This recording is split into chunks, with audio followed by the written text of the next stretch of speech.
네, 오늘 저녁 말씀은 지속적인 기도의 중요성이라고 제목을 했고요. 우리 오늘 본문 말씀을 볼 때 우리 같이 한 목소리로 우리 잘 아는 말씀이지만 야고보서 5장 17절 18절 말씀 우리 한 목소리로 같이 읽겠습니다. 시작.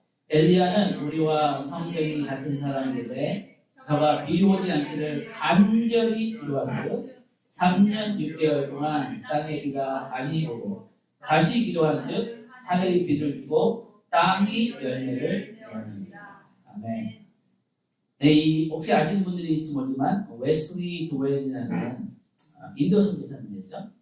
이 선교사님이 굉장히 기도를 많이 하시는 분이신데 또 기도 응답을 많이 체험하셔서 많은 기적도 체험하시고 또 전 세계로의 이 책들을 또 많이 내시고 기도로 알려진 분인데 이분이 쓴 책이 기도로 세계를 움직이라라는 책이 있습니다. Touch the world through prayer. 그래서 우리가 기도로서 이 부산 땅에 아무도 모르는 우리가 될 수 있지만 영향을 줄 수 있다는 거예요. 전 세계에 이 하나님의 일하시는데 우리가 함께 할 수 있다는 것입니다. 그래서 이분이 얘기한 어떻게 우리가 기도로 세계를 움직일 수 있는지 그것에 대해서 좀 요약하고 또 말씀들을 함께 보겠습니다. 이분이 이 책에서 하는 얘기가 뭐냐면 하나님의 사람은 하나님께 속한 사람이고 하나님께 붙들린 사람이고 하나님의 영으로 충만한 사람이에요. 오늘 우리가 본문 봤던 엘리야가 그런 사람이었죠. 이 믿지 않는 아람 왕도 알아볼 수 있는 하나님의 영이 같이 함께하는 그런 사람이 있다는 거예요. 다른 말로 하면은 하나님의 사람은 기도하는 사람이다. 그럼 한번 옆에 있는 분들 보고 그렇게 한번 우리가 선포했으면 좋겠어요. 격려해줬으면 좋겠어요. 당신은 하나님의 사람입니다.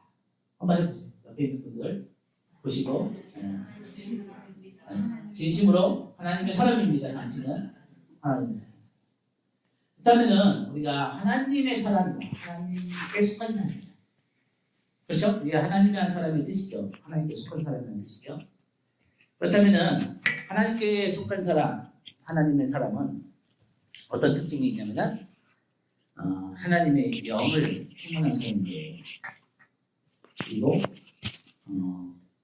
하나님께 붙들린 사람인데 그런 사람들 우리가 성경에 보면은 엘리야를 보거나 엘리사를 보거나 그런 사람들 봤을 때 그 사람들은 기도하는 사람. 여러분 그런 사람이 되기를 원하십니까? 하나님께 붙들린 사람. 다른 사람들 봤을 때 믿지 않는 사람들 봤을 때 그 사람은 하나님 사람. 이 하나님의 영으로 충만한 사람. 하나님이 함께 하시는 사람 되기 위해서는 우리가 기도를 해야 된다는 것입니다. 그래서 지속적인 기도의 세 가지에 대해서 그 웨슬리 도웰 목사님이 선교사님이 이렇게 정리를 합니다. 그리고 이것을 우리가 우리 삶에 적용하고 또 같이 기도를 하려고 합니다. 오늘 밤에 제가 기도를 했어요. 이 말씀을 준비하면서 하나님 우리 화요일 기도 모임에 기도의 영을 부어주십시오. 그래서 우리가 어떤 또 하나의 예배와 또 하나의 기도 모임이 아니라 이 기도 모임에 하나님의 기도의 영을 부으셔서 우리가 먼저 은혜 받고 우리가 먼저 변화되고 우리가 하나님의 영으로 충만해서 그래서 그 기도의 자리를 그런 기도의 자리를 사모하는 다른 사람들이 몰려올 수 있도록 제가 먼저 은혜 받고 여러분들도 하나님께서 기도의 영을 부어주시기 원합니다. 그래서 이 지속적인 기도 저희가 외치는 오늘 제가 나누는 이 말씀은 저도 바라고 저도 소원하는 거예요. 제가 이미 이것을 누리는 부분도 있지만 못 누리는 부분도 있는데 여러분들도 아마 그러실 거예요. 그래서 이 말씀을 들으면서 우리가 다시 한번 내가 기도의 자리를 다시 사셔야겠다. 다시 기도의 사람이 되겠다. 기도의 영을 받아야겠다 하는 그런 소원이 그런 결단이 우리 가운데 일어나기 축복합니다. 세 가지 첫 번째는 뭐냐면 쉬지 않는 기도다. 여러분 한번 따라해보세요. Persistent prayer. Persistent. Persistent. Persist. perspiration이라는 게 있는데 이게 땀이 나는 거죠. 노력하는 거예요. 그래서 에디슨이 그랬잖아요. 그 1%는 inspiration이고 99%는 perspiration이다. perspiration이 땀이 나는 거예요. 노력하는 거예요. 그러니까 이 지속적인 쉬지 않는 기도는 노력이 필요한 거예요. 그래서 제가 아는 기도 많이 하는 목사님이 이렇게 말씀하셨어요. 그 뉴턴의 법칙에 보면은 어떤 물체가 한 방향을 이렇게 움직이면은 다른 외부의 그 힘이 주어지지 않는, 가해지지 않으면은 계속 같은 방향으로 간다는 거예요. 그렇죠? 다른 힘이 주어져야지만 멈추든지 아니면 다른 방향으로 갈 수 있다는 거예요. 그게 뉴턴의 법칙입니다. 그와 같이 우리의 인간 이 육신을 갖고 있는 저와 여러분은 외부의 힘이 강해지지 않는 기도를 하는 것보다 기도를 하지 않는 것이 훨씬 쉽다는 거예요. 우리의 이 육적인 존재는 영적이지 않아요. 영적인 것을 거부해요.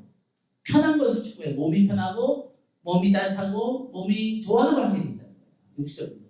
근데 우리가 영적으로 하나님의 사람이 되고 이 시대에 진짜 하나님께 쓰임받는 그리고 다른 영혼들에게 영향을 미치는 하나님을 기뻐하는 또 이 마귀가 두려워하는 이 다른 영혼들을 살릴 수 있는 그런 사람이 되기 위해서 우리가 노력이 필요해요. 외부의 힘이 강해져야 된다는 거예요. 그래서 캔사스시티 그 기도의 집에 있을 때도 기도실을 가는 것보다 안 가는 게 훨씬 쉬워요.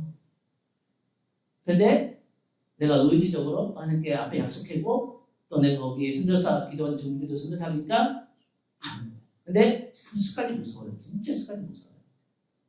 저희가 거기 있으면서도 매일 새벽 6시에 거기 겨울에 진짜 춥잖아요. 얼음 깨면서 저희는 그 거라지 창고가 없어가지고 얼음 깨면서 6시까지 거의 매일 간 거예요. 그 다음에 나 12시까지 거의 6시간 거기 있었는데 은혜 못 받는 날도 있어요. 근데 은혜 받는 날도 많았어요. 이 운동도 나갈 때는 굉장히 힘들지만 운동하고 나오면 막 너무 기분이 좋거든요. 잘 나온다. 기도도 그래요. 기도가 가려고 할 때는 힘들어요. 집에 있는 게 편해요. 눕는 게 더 편하고 텔레비 보는 게 더 편해요. 근데 기도의 자리에 가서 만약 우리가 조금이라도 하나님 은혜를 받고 조금이라도 내 영이 살아난다면은 내가 진짜 기도의 자리에 우리 잘했다. 여러분 이 자리에 오신 여러분 잘 오신 것입니다. 네, 옆에 분들 보시면 잘 오셨습니다. 진심으로 진심으로 형식적으로 하지 마시고 네, 진짜 우리가 잘 온 이 오늘 저녁 기도 모임 되기를 원합니다. 외부의 힘이 강해요. 우리가 하나님 앞에 다니엘의 뜻을 정했듯이 기도의 자리를 사셔야 돼요. 자동으로 절대 되지 않는 거예요. 저항이 있는 거예요. 근데 우리가 이 하나님 앞에 어떤 뜻을 정하고 쉬지 않는 기도를 할 때 우리가 기도의 사람이 될 수 있다. 기도의 사람이 자동으로 절대 되지 않는다는 거죠. 그래서 여기 기도는 꾸준히 훈련해야 하며 시간을 정해 집중적으로 해야 한다. 네, 여기 찔리는 분들 많을 거예요. 그래서 저와 여러분이 다시 한번 우리 2025년에 기도의 시간을 정했습니다. 그게 어디든지 저희 아내는 수영농교회 기도 다녔는데 지금 안 다니고 있어요. 한번 다시 다닐 거예요. 우리는 기도를 해야 됩니다. 우리가 새벽 기도를 하든지 철야 기도를 하든지 어떤 시간을 정했든지 시간을 정합니다. 뭐든지 꾸준히 하는 사람이 뭘 하잖아요. 그렇죠? 그러니까 다시 한번 우리가 기도의 이 시간 스케줄을 하나님 앞에 정할 수 있는 그런 저와 여러분이 되기를 원합니다. 엘리야는 우리와 성정이 같은 사람인데 참 은혜가 되죠. 진짜 너무 은혜가 되는 말씀이에요. 엘리야가 특별했는데 특별하지 않았다. 우리가 똑같이 연약하고 똑같이 피곤한 몸을 갖고 있고 똑같이 그 기도하는 것보다 기도하지 않는 것이 쉬운 육신의 몸을 가진 사람입니다. 근데 저가 비 오지 않기를 간절히 기도했을 때 3년 6개월 동안 비가 오지 않고 다시 기도하니까 다시 또 비가 이 땅에 내렸다. 여기서 제가 여러분에게 강조하시는 건 뭐냐면은 엘리야가 이스라엘 사람들 앞에 서서 이 기도를 했을 때, 그 갈멜산에서 기도를 했을 때, 한 번 기도해가지고 이런 기적이 하늘문이 열리고 하늘문이 닫히는, 비가 내리지 않고 비가 오는 그런 기적이 일어나겠냐는 거예요. 절대 아니죠. 여기 나와 있는 말씀에 암시하고 있는 것은 뭐냐면, 엘리야가 기도의 자리에서 하나님의 마음을 움직이는 그 능력 있는 기도를 배우는 그 훈련을 했다는 거예요. 그래서 대가를 치렀다는 거예요.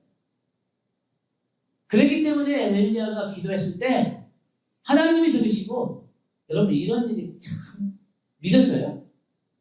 진짜 이런 일이 성경에 있었으니까 우리가 믿지만, 오늘날 누가 엘리야 같은 사람이 나타나서 이 대한민국에 3년 동안 비가 안 옵니다. 근데 그대로 됩니다. 그 다음에 3년 후에 나타나서 오늘부터 하나님께서 비를 내리실 거다. 그러면은 얼마나 하나님의 큰 영광이 나타났어요. 얼마나 많은 영혼들이 그 살아계신 하나님을 찾겠어요. 이 엘리야가 이렇게 능력의 기도의 사람이 될 수 있었던 것은 하루아침에 일어나는 거예요. 이 기도의 자리를 지키고, 그 기도의 자리에서 씨름하고, 기도의 자리에서 먼저 가세가 깨끗해지고 하나님의 영으로 충만하실 때 이 나라를 움직일 수 있는, 지금 오늘 진짜 많은 분들이 우리 대한민국에서 같이 기도하고 그렇게 간절히 기도해 주셨는데, 여러분 이 대한민국을 위해서 진짜 기도할 때 능력이 나타날 수 있는, 하나님께서 움직일 수 있는 그런 기도의 사람이 저와 여러분이 되기를 원합니다. 쉬지 않는 이 기도는 꾸준히 우리가 훈련되고 시간을 정해서 집중적으로 해야 되는 거예요. 우리가 잘 아는 것처럼 성경성 믿음의 인물들은 거의 예외 없이 기도의 삶을 살았어요. 느헤미야가 얼마나 바빴겠어요, 그렇죠? 왕에게 맡긴 일도 많고 그 성벽을 쌓고, 그런데도 기도를 하지 않았다. 다니엘도 그랬고, 다니엘을 진짜 바빴어요, 그렇죠? 그 당시 바벨론 페르시아 왕국을 다스리는 분은 오늘날 미국보다도 큰 땅을 다스리는 거예요. 총리로서. 근데 그가 하루에 3번씩 스케줄을 정하고 기도하는 것을 잊지 않아요. 여러분, 저와 여러분 다 바빠요. 이렇게 바쁘나 저렇게 보나 여러 가지로 바빠요.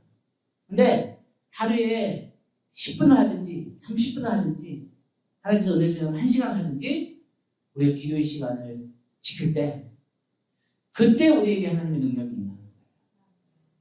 여러분, 우리가 이왕 사는 거, 이 부산 땅에 이미 하나님께서 보내셨는데, 이왕 보내셨는데 이 부산 땅에 하나님의 영광을 보기를 원합니다. 그럼 우리가 시간을 정해야 되고, 이 기도를 우선순위로 해서 기도의 시간을 지켜야 된다. 그래서 기도는 꾸준히 해야 되고, 또 우리는 기도의 시간을 바쁜 삶 가운데서도 우선순위를 해야 되는데, 또 기도를 통해 하나님이 일하시도록 맡기고 의지해야 된다는 거예요. 그런 말이 있습니다. 우리가 일하는 것이지만, 우리가 기도하면 하나님이 일하신다. 들어보셨죠? 근데 믿냐는 거죠. 만약 이걸 믿는다면은 우리가 기도를 왜 안 하겠어요? 우리가 할 수 있는 일이 얼마나 많겠어요? 별로 없어요. 제가 이 영혼들을 만날 때마다 저희 이 한계를 느낍니다. 어떻게 사람의 마음을 제가 바꿀 수 있겠어요? 지금 이 낚시 잘 다니고 있고 지금 자기 자기 먹고 살기 아무 문제 없는 사람들한테 가가지고 제가 예수님을 전할 때 그들이 예수님을 믿을 수 있는 것은 성령의 역사 아니면 안 됩니다. 그래서 제가 기도가 이제 이 기도에 대한 그런 게 일어나는 거예요. 진짜 영혼들을 전도해가지고 이 교회를 키우려다 보니까 이 영혼들이 기도하는 건 절대 안 되는 거예요. 하나님이 저희를 여기 보내셨는데 지금 얼마 안 됐어요, 그렇죠? 여러분들 어떤 분들은 진짜 얼마 안 됐다는 거예요. 근데 자꾸 시간 가요. 조금 있으면 2달 돼요. 조금 있으면 4달 되고, 조금 있으면 1년이에요. 뭐 그렇다고 제가 거기에 어떤 무슨 결과를 내고 제가 압박해서 제 힘을 어떻게 할 수 있는 게 아닌데, 이 압박 가운데 하나님께서 우리에게 주신 메시지는 기도하라. 그래서 제가 여러분 앞에 선포합니다. 제 자신한테 선포합니다. 이 메시지는 여러분을 향해서 하는 거고 저와 자신을 위해서 자신을 향해서 하는 거예요. 여러분 저를 위해서 기도해 주세요. 제가 기도의 사람이 될 수 있게. 제가 기도의 사람이 되면은 하나님께서 저희를 이곳에 보내신 모든 뜻이 다 이루어질 것 같아요. 그러니까 기도해 주세요. 진짜 제가 기도의 사람이 될 수 있게. 우리 아내가 제일 크게 아멘이라고 부릅니다. 여기 보니까 우리가 잘 아는 말씀이지만 이사야서 62장에 같이 한번 읽겠습니다. 시작. 예루살렘아 내가 너의 성벽 위에 파수꾼을 세웠다. 그들은 밤이나 낮이나 늘 잠잠하지 않을 것이다. 주님께서 하신 약속들을 늘 주님께 상기시켜 드려야 할 너희는 가만히 있어서는 안 된다. 늘 상기시켜 드려야 한다. 주님께서 예루살렘을 세우실 때까지 쉬지 못하게 한다. 또 예루살렘이 세상에서 칭송을 받게 하시기까지 주님께서 쉬지 못하게 해야 한다. 세 번에 대해서 약간 다른데 일부러 그랬어요. 우리가 너무 익숙한 거는 안 좋아해요. 근데 여기서 제가 잘 아는 말씀이지만 참 재밌는 부분이에요. 주님을 쉬게 하지 못하시게 한다. 너무 재밌지 않아요, 여러분 이 표현이? 하나님을 귀찮게 하라는 거예요. 누가복음 18장에 그 억울한 과부가 불의한 재판을 귀찮게 하듯이 하물며 밤낮 부르짖는 쉬지 않고 하나님을 귀찮게 하고 쉬지 못하게 된 너에게 하나님께서 그 원한을 갚아주지 않으십니다. 하나님께서 이 땅 가운데 있는 불의를 공의로 바꿔주지 아니하십니다. 근데 열쇠가 뭐냐면은 쉬지 못하시게 합니다. 다른 말로 하면은 하나님을 쉬지 못하게 하는 그 기도의 사람의 기도를 통해서 하나님께서 이 땅 가운데 일을 하신다. 저도 이 신학적으로 다 이해가 안 가요. 왜 하나님께서 그런 사람을 필요로 하시는지, 그런 사람을 원하시는지. 근데 성경에서 분명해요. 이 땅 가운데 누군가가 하나님의 뜻과 동의하지 않으면 이 땅 가운데 하나님의 뜻이 이루어지지 않는다는 거예요. 하나님은 그런 사람을 필요로 하신다는 거예요. 그래서 하나님은 기도하는 사람을 오늘도 찾고 계신 거예요. 이 부산땅에 하나님의 뜻이 이루어지기 위해서는 이 땅 가운데 그 하나님 뜻과 동의하는 기도의 자리에서 하나님을 쉬지 못하게 하실 정도로 간절하게 하나님께 부르짖는 그 사람이 필요합니다. 저와 여러분이 그런 사람이 되기를 간절히 원합니다. 얼마나 놀라운 일들이 일어났어요. 그렇죠? 진짜 놀라운 일이 일어난 거예요. 우리가 아는 우리 한국교회 역사 가운데서도 기도하는 그 사람들을 통해서 오늘날 한국교회가 있는 거예요. 근데 어떻게 하다 보니까 여러 가지 이유가 있겠죠. 여러분 어떻게 하다 보니까 기도가 약해진 거예요. 여러분도 알고 저도 알고. 그래서 다시 한국교회가 사는 거는 기도라는 거예요. 근데 그게 어디서부터 시작되냐? 저와 여러분부터 시작되는 거예요. 저와 여러분이 기도의 사람이 되면은 우리 자녀들이 우리의 삶에 함께 하시는 살아계신 하나님을 보고 그들도 기도의 능력을 아는 거예요.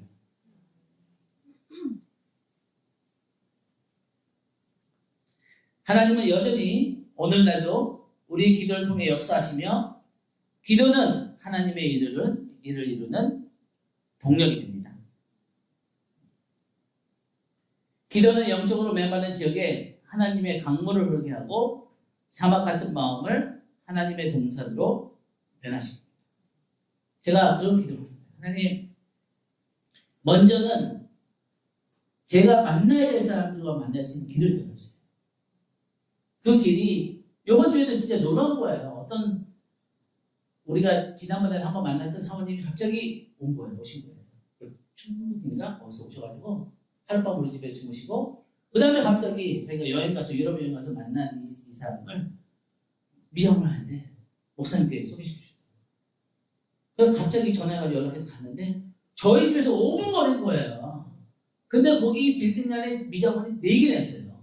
그 장산역이 있는데 그 빌딩 안에. 제가 거기를 어떻게 찾아갔냐. 찾아갔는데 그 사람은 알지도 못하는데 연결이 될 수가 없어요. 근데 저는 믿어요. 여러분이 기도해 주시고 저희가 기도했기 때문에 하나님께서 좀 격려해 주시는 거예요. 너희 기도가 헛되잖아요. 너희가 기도할 때 하나님께 이런 사람을 보내주시는 거예요. 그러니까 하나님께서는 우리를 격려해 주기를 원하세요. 여러분 우리가 기도할 때 하나님이 일하십니다. 우리가 기도할 때 하나님이 일하실 것입니다. 그래서 우리가 더 기도하기를 원합니다. 그래서 하나님이 우리 기도를 통해서 이 땅 가운데 하나님의 영광을 보여주시기 원합니다. 너무나 유명한 얘기인데 윤석철 목사님과 있잖아요. 이분이 이런 얘기를 했대요. 2시간, 하루에 2시간 기도하면 내 영적 생활 유지를 할 수. 이분은 좀 기준이 높아요.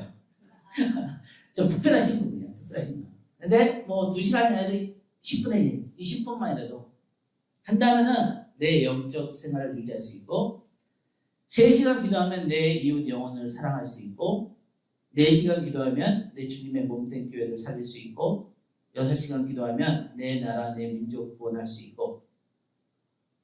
네, 장모님 대한민국에서 진짜 눈물로 기도하시는데 10시간 기도하면은 산대요.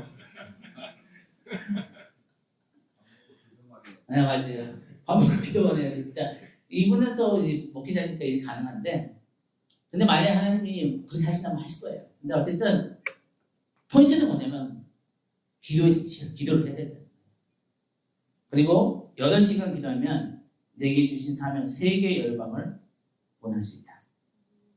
근데 이분이 놀랍잖아요. 그렇죠? 이 사람이 사실 제가 그분 교회를 몇 년 전에 갔었어요. 하는데 진짜 많이 보이더라고요. 근데 그분이 그렇게 설교 끝나고 새벽 전인가 끝나고 나서 그냥 이렇게 기도를 하는데 크게 하시잖아요. 중얼중얼 갑자기 저 옆에 있던 저희 2층에 거기 앉았는데 막 토하는 거예요. 막 기침을 하고 축사가 일어나고. 와, 능력이구나 이게. 그리고 얼마나 저희가 거기 교회 가서 처음 가니까 몰라가지고 들어갔는데 예배당이 좀 좁고 작은 거야. 한 200~300명 앉아있는 거야. 그래서 앉아있는데 앞에서 막 기도를 하고 있는 거야. 아, 여기는 기도를 많이 하는 교회니까 예배 전에도 저렇게 기도를 하는구나. 그런데 10분이 가고 30분이 가고 있는데 계속 앞에서 기도만 하고 있는 거예요. 그리고 딴 사람들도 앉아서 막 기도를 하고. 언제 예배가 시작하지? 시간 다 됐는데 벌써 지났는데 그래가지고 거기서 한 40분 있다 나왔어요. 그래가지고 여기 예배 안 드리냐고 저기 기도만 하니까 여기는 예배를 위해서 기도하는 데래. 몇백 명이 앉아있는데 진짜 예배는 저기 있는데 본당에 있는데 그리고 그 본당에서 예배가 끝나면 거기서 또 기도 자리가 되고 또 이 다른 또 예배당에서 예배가 돌아가고 예배 드리는 중에서도 기도가 끊어지지 않는 거예요. 기도의 능력을 진짜 믿는구나. 진짜 기도만 하는 거예요. 그 역사가 막 일어나는 거예요.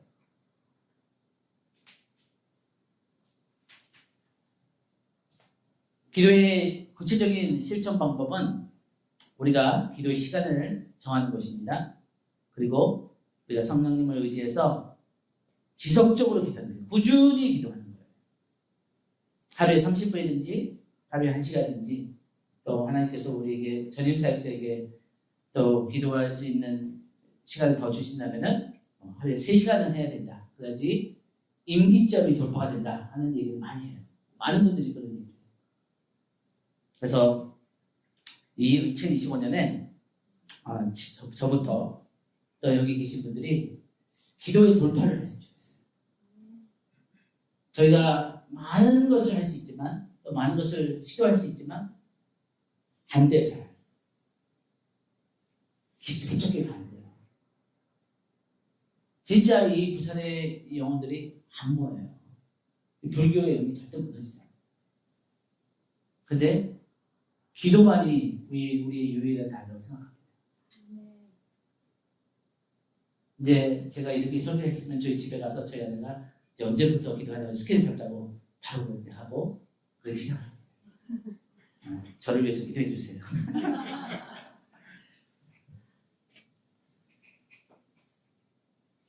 네, 쉬지 않는 기도, 또 승리하는 기도. 승리하는 기도는 뭐냐? 승리하는 기도는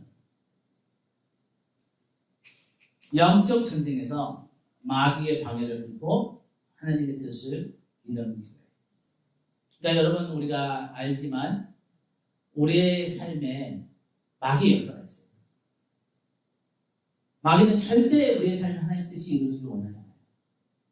우리 자녀들의 삶에 절대 하나님의 뜻이 이루어지길 원하잖아요. 그래서 악한 영들의 역사들이 있다. 그래서 우리가 싸워야 되는 거예요. 우리 자신을 위해서, 우리 자녀들을 위해서, 이 땅에 있는 영혼들을 위해서, 이 땅에 있는 하나님의 뜻을 위해서 우리가 싸워야 된다는 거예요. 같이 한번 이 말씀, 에베소서 2장 2절 말씀 읽겠습니다. 시작. 그때 너희는 그 가운데서 행하여 이 세상 풍조를 따르고 공중의 권세 잡은 자를 따랐으니 곧 지금 불순종의 아들들 가운데서 역사하고 있다는 거예요. 악한 영들이 일하고 있다는 거예요. 그래서 우리가 이 권세 잡은 자를 떨어뜨려야 되는 거예요. 먼저 이 권세 잡은 자를 이겨야 되는 거예요. 제가 아는 보훈방사 목사님은 어떤 도시에서 집회를 하기 전에 먼저 금식하고 중보기도 열고 먼저 집회 전에 한 며칠 전에 그 도시에 도착해서 먼저 영적 싸움을 이기면은 그 다음에 집회 시작하면은 하나님의 역사가 많이 일어나요. 그러니까 우리가 영적 싸움에서 이기지 않는다면은 절대 하나님이 저희를 이 부산에 보내시 이 레디언트 철저를 향한 하나님의 뜻이 절대 이루어지지 않아요. 우리가 먼저 공중의 이 영적인 싸움에서 승리를 해야 되는 거예요. 여러분과 여러분의 자녀들의 삶에서 똑같은 거예요.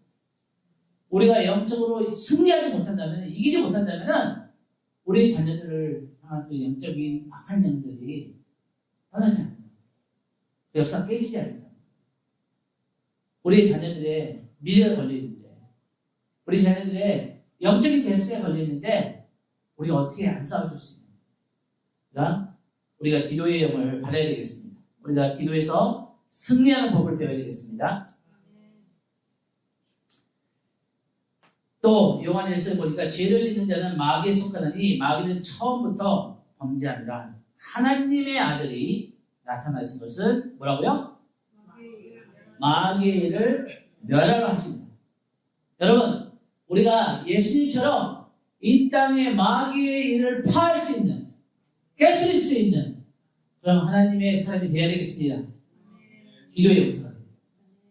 기도의 용사가 돼서 이 땅 가운데 얼마나 슬픈 일들이 많아요. 진짜 저희가 토요일날 그 어떤 찬양 인도자를 만났는데 그분이 이렇게 대학부를 간사해요.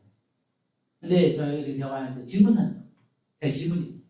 한번 제가 대학생들에게 사역을 하다 보니까 대학생들이 진짜 안 변한다는 거예요. 어떻게 하면 이 대학생들을 변화시킬 수 있는지 묻는 거예요. 그래서 제가 그랬어요. 나도 사역자로서 그게 가장 큰 고민이다. 어떻게 하면 사람들이 변할 수 있어? 그렇게 열심히 준비해서 설교를 하고 막 가르치고 막 교회에 열심히 활동을 하는데 안 변하는 거예요, 사람들이.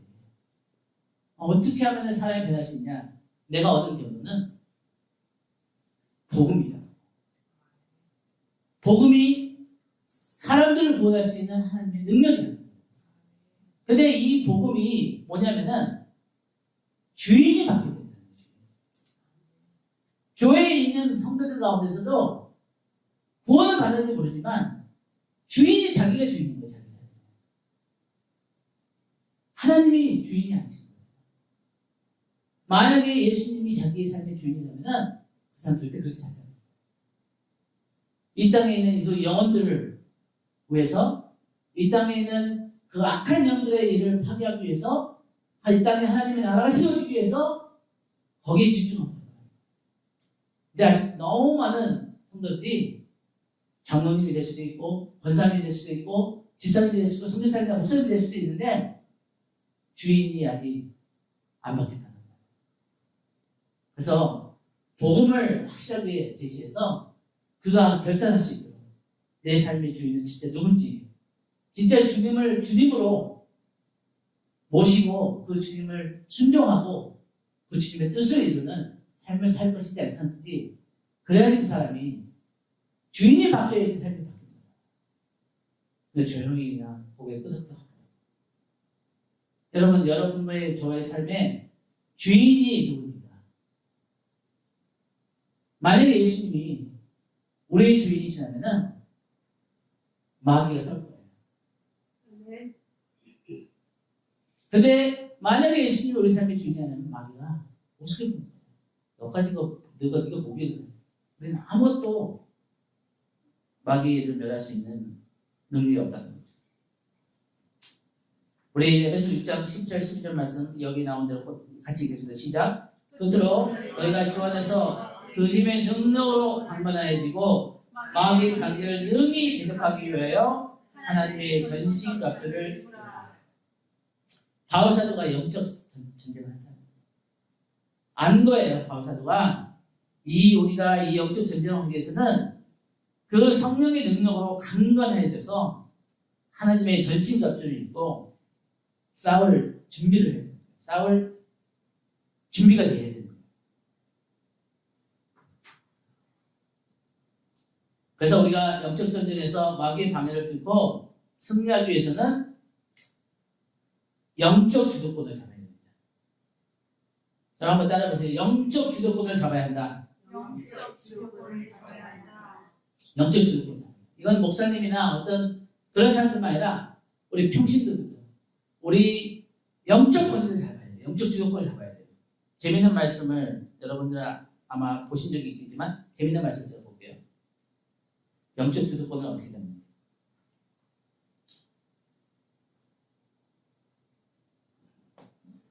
열왕기하에 보면은 이런 엘리사에 대한 이런 말씀이 있어요.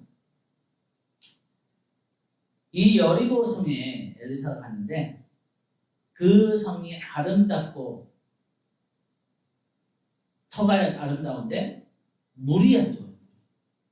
저는 이 말씀을 보면서 부산을 생각했어요. 우리 부산이 너무나 아름다운 곳이에요. 진짜 너무나 산도 있고 바다도 있고 날씨도 좋고 진짜 좋아요. 근데 영적으로 물이 안 좋아요. 그래서 이 엘리야가 뭘 하냐면은 물 근원을 치료하기 위해서 새 그릇에 여러분 새 그릇 따라해주세요. 새 그릇. 새 그릇이 새 그릇에 소금을 담아가지고 물의 근원에 이걸 던져요. 그랬더니 여호와의 말씀이 엘리사에게 있면서 내가 이 물을 고쳤으니 이로저로 다시는 죽음이나 토산이 익지 못하고 떨어짐이 없을지니라. 한번 따라합니다. 다시는 죽음이나 토산이 익지 못하고 떨어짐이 없을지라. 이렇게 부산 땅에 우리가 소금을 뿌렸으면 좋겠어요. 그래서 이 땅이 바뀌었으면 좋겠어요. 근데 엘리사가 이렇게 할 수 있었던 이유가 뭐냐면 하나님이 말씀 주신 거예요. 그래서 하나님의 말씀대로 순종했더니 진짜 그 물 근원이 고쳐져가지고 오늘날까지도 이렇다는 거잖아요. 근데 제가 영적 주도권에 지금 얘기하는 거잖아요. 그 다음에 23절부터 이런 말씀이 나와요. 제가 맨 처음에 이 말씀을 보고 참 이해가 안 갔어요.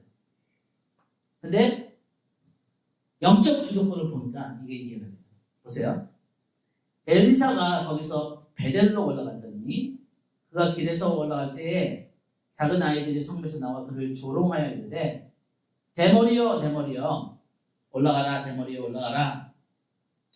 엘리사가 뒤로 돌이켜 그들을 보고 여호와의 이름으로 저주하며 곧 숲에서 암곰 둘이 나와서 아이들 중 42명을 찢었더라.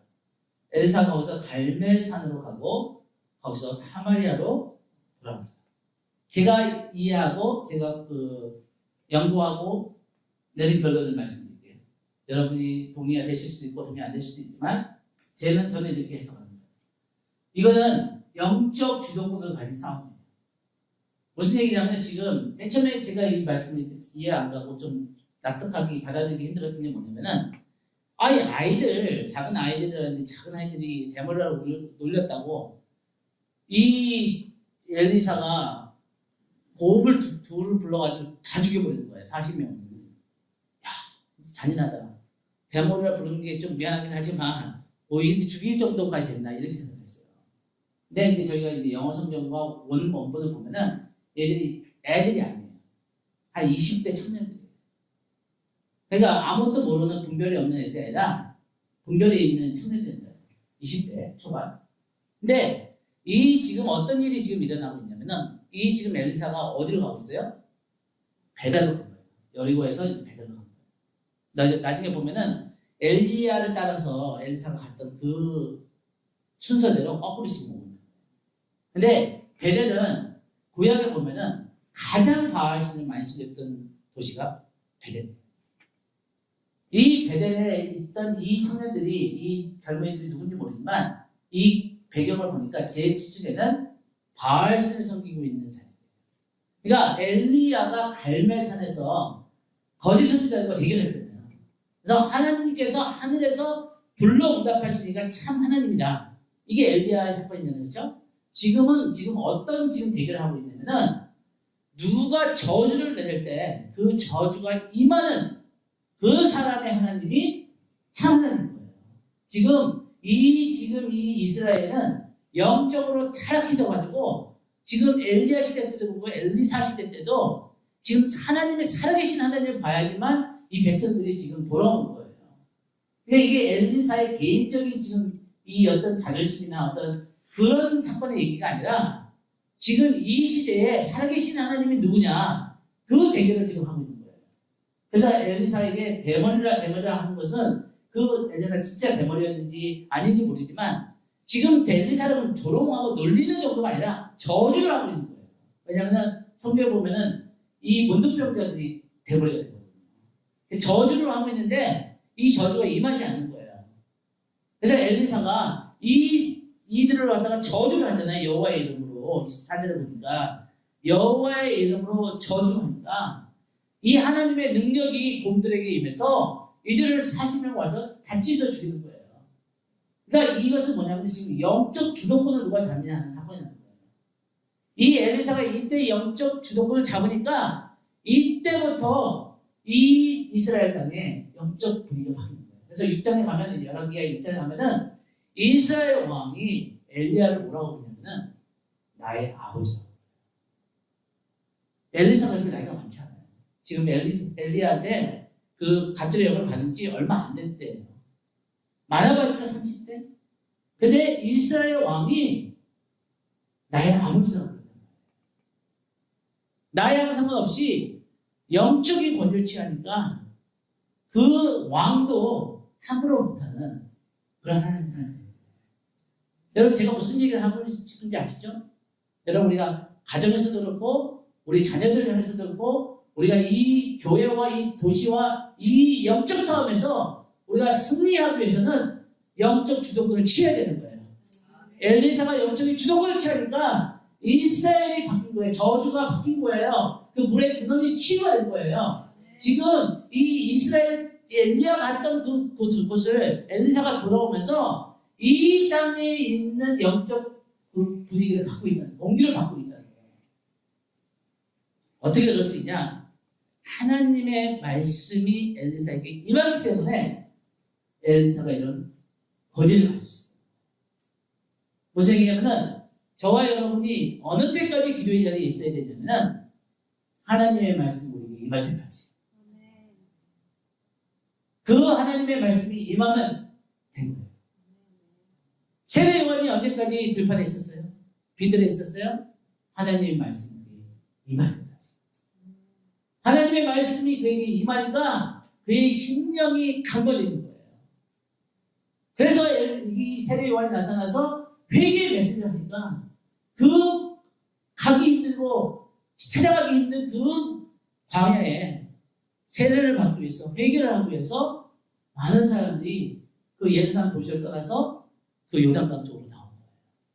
여러분 그게 그 세례 요한이 영적 권위가 있었기 때문에 저와 여러분이 이 부산 땅에 하나님의 영적 권위를 다시 취해야 되겠습니다. 그래서 이 땅 가운데 있는 저주를 바꾸고 이 땅 가운데 다시 한번 이 물이 바뀔 수 있는, 이 토지가 바뀔 수 있는, 땅이 바뀔 수 있는 그 엘리야가 우리와 같은 성격을 가진 사람인데 그가 기도하니까 하늘이 닫히는 거예요. 그가 기도하니까 비가 내리는 거예요. 여러분 엘리야도 그렇게 할 수 있다면 저와 여러분도 그렇게 할 수 있다는 거예요. 왜냐하면 그와 우리가 성격이 똑같다는 거예요. 우리가 마귀를 대적하기 위한 열쇠는 뭐냐면은 하나님께 복종하는 거예요. 우리가 하나님 앞에 하나님의 말씀이 임할 때까지 뭐냐면은 하나님의 말씀이 임할 수 있게 철저히 깨끗해지는 거예요. 그 소금을 세 그릇에 담았다고 했잖아요. 그렇죠? 우리가 거룩하고 깨끗해질 때 하나님께서 우리에게 권능을 부어줄 수 있는 거예요. 네, 말씀을 마치겠습니다. 절박한 기도인 거예요. 우리가 웨슬리 도웰이 얘기하는 세계를 움직이는 기도는 꾸준한 기도고, 그 다음에 영적인 승리를 가져오는 기도고, 마지막으로는 절실한 기도예요.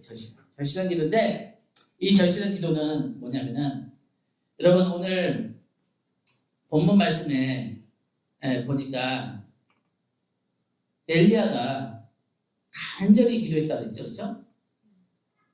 이 말씀을 제가 찾아볼게요. 다시. 네. 우리 야고보서 5장 17절 18절 말씀 한번 다시 읽겠습니다. 시작. 엘리야는 우리와 성정이 같은 사람이오되 저가 비 오지 않기를 간절히 기도한즉 3년 6개월 동안 땅에 비가 나지 않고 오직 다시 기도한즉 하늘이 비를 주고 땅이 열매를 냅니다. 네, 이 야고보서 말씀 보면 엘리야가 얼마나 간절했으면은 우리가 알잖아요. 그 요한계시록에 보면은 무릎을 이렇게 꿇고 머리를 그 무릎 사이에다 박고 그 구름이 주먹 같은 구름이 나타날 때까지 계속 일곱 번 기도했죠. 그렇죠? 그게 간절한 거예요. 그래서 어떤 분은 그렇게 얘기를 해요. 믿음의 기도가 뭔지 아냐? 믿음의 기도는 응답하실 때까지 포기하지 않고 끈질기게 하는 기도가 믿음입니다.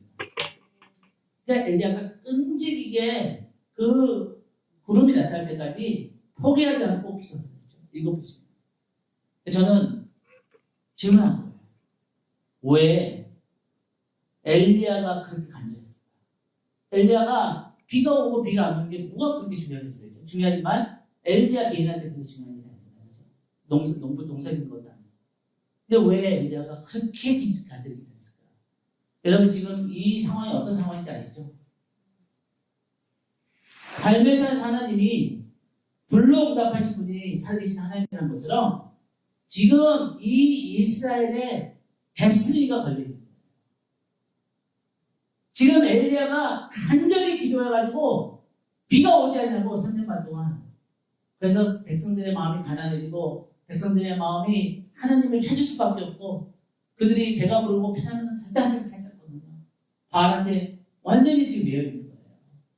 근데 그들이 진짜 거기서 바뀔 수 있고 하나님께 돌아올 수 있기 위해서는 비가 안 내려야 되는 거예요. 근데 그냥 비가 안 내리는 게 아니라 엘리야가 기도하니까 비가 안 내렸다. 엘리야 하나님이 비를 안 내리신다. 그리고 3년 반 후에 비가 와야지만 그 말이 또 증명이 되는 거예요. 그러니까 엘리야가 간절히 기도한 것은 비가 내리냐 비가 안 내리냐 아니라 하나님께서 엘리야에게 주신 사명은 뭐냐면은 하나님의 백성이 이스라엘이 자기들의 정체성을 찾고 여호와 하나님께 돌아와서 이 땅 가운데 하나님을 예배하고 하나님의 백성으로 살아가는 거예요. 그런데 그게 엘리야의 기도의 자리예요. 그것을 깨달은 엘리야가 간절히 기도한 거예요. 간절히. 포기할 수 없는 거예요. 그래서 그가 무릎을 꿇고 머리를 그 무릎 사이에 박고 얼마나 시간 걸렸는지 모르겠죠. 몇 시간이 지났는지 몰라요. 그런데 어쨌든 짧은 시간은 아니었어요. 근데 엘리야가 그렇게 간절히 기도하니까 하늘에서 비가 내리면서 이스라엘의 영적 테스트가 바뀌는 거예요. 여러분, 우리가 지금 어떤 정치적인 그런 상황이나 그런 이유 때문에 우리가 우리나라를 위해서 기도하는 건 너무나 훌륭하고 너무나 감사한 거지만 더 큰 위기가 뭐냐면은 이 대한민국의 영적인 위기예요. 우리 다음 세대의 이 영적인 위기예요. 이것을 가지고 결판살판으로 하나님 앞에 엘리야처럼 이 머리를 무릎 사이에 박고 하나님께서 응답하실 때까지 내가 이 기도의 자리를 떠나지 않겠습니다. 떠날 수 없습니다. 하나님 응답하여 주십시오. 이 땅을 바꿔주십시오. 이 땅의 저주를 끊으시고 하나님 이 땅을 고쳐주시고 이 땅에 하나님 물을 바꿔주십시오. 영적 공기를 바꿔주십시오. 그게 같이 기도할 때 하나님께서 하늘문을 여시고 이 땅에 하나님의 성령의 비를 주실 거라고 믿습니다. 우리 다 같이 해서 일어나겠습니다. 우리가 오늘 말씀을 붙잡고 하나님 앞에 간절히 기도하려고 합니다.